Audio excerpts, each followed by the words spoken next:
इस वक्त हमारे साथ हैं आचार्य प्रमोद कृष्ण साहब सर हैं। सर, आप पटना आए हैं, पहली बार हैं? पहली नहीं, पटना मैं पहले भी आया हूँ, पर इस बार आने का जो प्रयोजन है वो दूसरा है, थोड़ा अलग है, बड़ा दिव्य है और बड़ा भावनात्मक है। संभल में श्री कल्की धाम की स्थापना माननीय प्रधानमंत्री जी के हाथों से हुई पिछले वर्ष 19 फरवरी 2024 को। श्री कल्की धाम की स्थापना उस स्थान पर हुई जहाँ भगवान का कल्कि अवतार होगा। पुराणों में लिखा है कि भगवान कलयुग में कल्कि के रूप में संभल नामक स्थान पर पधारेंगे। तो जहाँ भगवान कल्कि का अवतार होगा, उनके अवतार से पहले हमने श्री कल्कि धाम बनाने का संकल्प लिया था 18 साल पहले, और उस संकल्प को शक्ति देने का काम भारत के यशस्वी प्रधानमंत्री जी ने किया। वो संभल पधारे और अपने हाथों से आधारशिला रखी। अब श्री कल्कि धाम का निर्माण शुरू होने जा रहा है। तो मैं पूरी बिहार की जनता को आपके माध्यम से और पटना में जो हमारे आत्मीय जन हैं उन सबको आमंत्रित करने के लिए आया हूँ। अभी कुंभ का महाकुंभ चल रहा है, तो कुंभ के आयोजन को किस रूप में देख रहे हैं? क्या पहले और अब में क्या अंतर? देखिए, महाकुंभ कोई भीड़ का इकट्ठा होने का नाम नहीं है। कुंभ भारत की संस्कृति, सभ्यता और संस्कारों के मिलन का नाम है।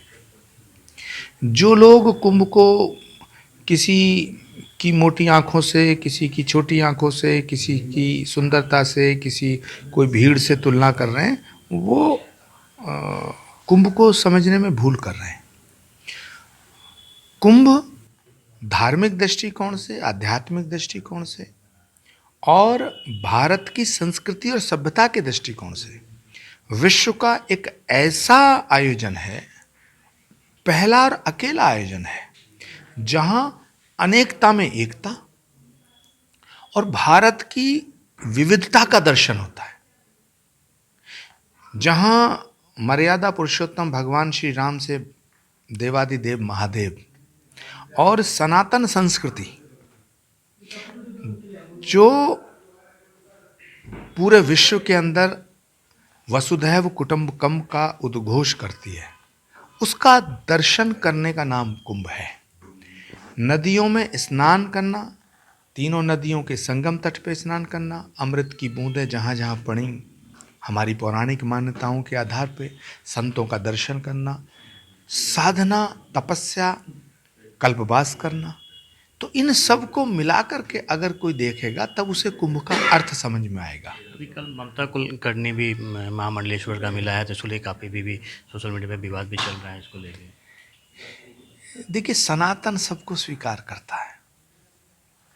स्वीकार का नाम सनातन है, निषेध का नाम सनातन नहीं है। ममता कुलकर्णी हो या कोई और हो, जो भी परमात्मा को जानना चाहता है और परमात्मा के प्रति समर्पित होता है, सनातन के प्रति समर्पित होता है, उसका स्वागत है। ममता कुलकर्णी कल क्या थी, इससे कोई लेना देना नहीं। उनका अतीत क्या था, इससे क्या लेना देना। जब आंख खुल जाए तब सवेरा। दिल्ली चुनाव की बात कर ले सर, कि वहाँ पे दिल्ली में चुनाव होने जा रहा है, क्या लग रहा है इस पर वहाँ पे? मुझे तो पूरा भारत सनातन में होता हुआ नजर आ रहा है, और ये अच्छी बात है, भारत के बिना सनातन की कल्पना भी नहीं की जा सकती है,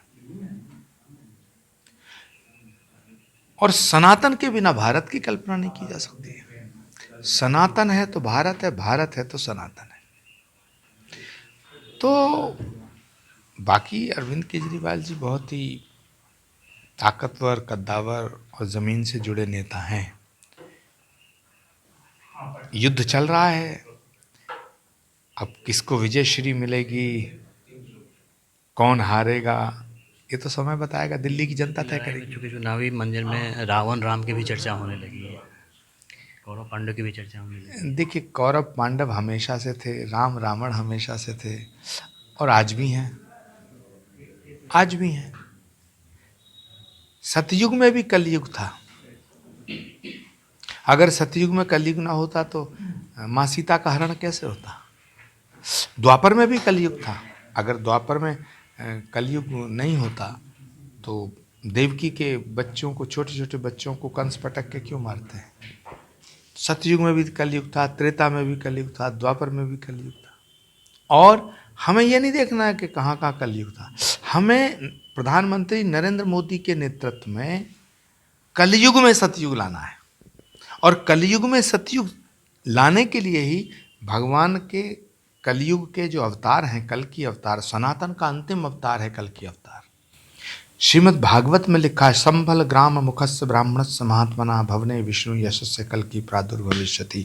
इस उद्घोषणा को आत्मसात करते हुए ही तो श्री कल्की धाम के निर्माण का फैसला हुआ, श्री कल्की धाम की स्थापना हुई। तो हमें सतयुग में कलयुग था, त्रेता में कलयुग था, द्वापर में कलयुग था, इस पर ज़्यादा चिंतन नहीं करना। हमें ये संकल्प लेना है कि हमें कलयुग में सतयुग लाना है। तो हमारे साथ हैं आचार्य प्रमोद कृष्ण साहब। कैमरामैन ऋषिनाथ के साथ अमिताभ ओझा, पटना, न्यूज़ 24।